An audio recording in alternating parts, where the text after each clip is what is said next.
Gamescom is on, and as promised, new Battlefront gameplay is here.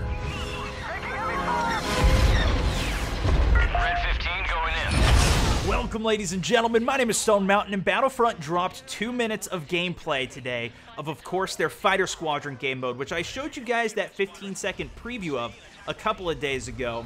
We got a ton of new information along with this gameplay today, though.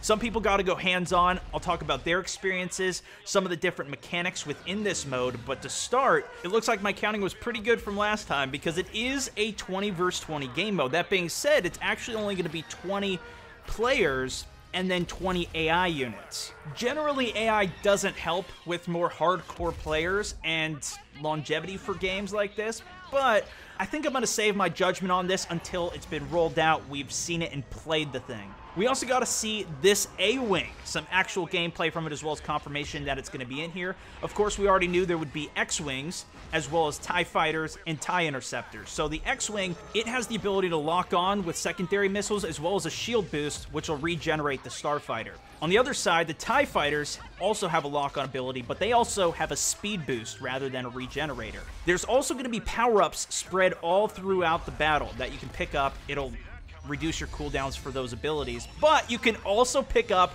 the Millennium Falcon with it, which has both of the abilities, a shield, a speed boost, lock-on missiles. The thing's more powerful, faster. It's pretty much like your hero in this game mode. More about the game mode, it's going to be a team deathmatch style game. The way that you win, at least how it's set up at the Gamescom demo that they have right now, is by getting the most kills. What you can see in this gameplay, though, is the Imperials trying to escort this transport vehicle while the X-Wings are trying to take it out. Attention all fighters.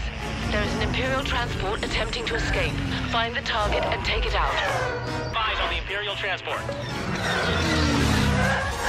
The rebels cannot be allowed to intercept this transport. Ensure its extraction. Affirmative, I'm going in. I also have some more details on how the weapon mechanisms work, though. So you can see, as he's chasing this X-Wing here, his white indicator, which shows where the bullets are going, is actually moving. There's a soft lock-on mechanism. Even with your primary weapon, that's always going to be slightly tracking the enemy if you're close to on target.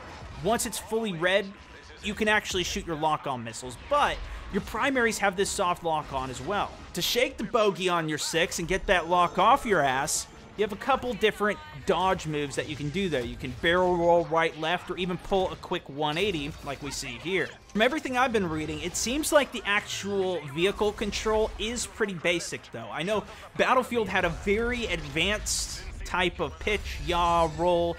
It was very difficult to learn, but when you mastered it, you were an absolute beast. It seems like this is going to be a bit more simplistic and should be easier to play on. According to an IGN reviewer, he really liked it, but he thought of it as more of an enjoyable distraction rather than what seemed to be like a full-on focus of the game, which really makes me think a lot more about air superiority and how few people really play that. And did you catch that last part? I went back to the live stream. I haven't seen this gameplay anywhere else. They showed us a couple of quick clips at the very end, and this one shows shadow stormtroopers in this game. There was also this clip, which was actually footage that was multiplayer gameplay that was only showed at the Star Wars celebration a month or so back when they initially released this Star Wars trailer on YouTube. That was all we got to see, but the people at the event got to see actual gameplay, which is what I was describing to you guys, because this is also some of the footage that I got to see when EA flew a couple of streamers and YouTubers, including myself, out to Stockholm to check this out before the Star Wars celebration, give them some feedback. They also had this footage, though, that was only on the Twitch stream. Again, I haven't seen this anywhere else. It's just some gorgeous shots of the world Solist, absolutely beautiful. But that's what we've learned and seen from Gamescom so far. I'll keep you guys up to date, so be sure to subscribe if you are new. Click a thumbs up if you enjoyed. If you want to hear some more about the vehicle mechanics, check out my previous video or the recommended for my top 5 best and worst features in this game from what we know so far. Thanks so much for watching, though. This is Stone Mountain 64, over and out.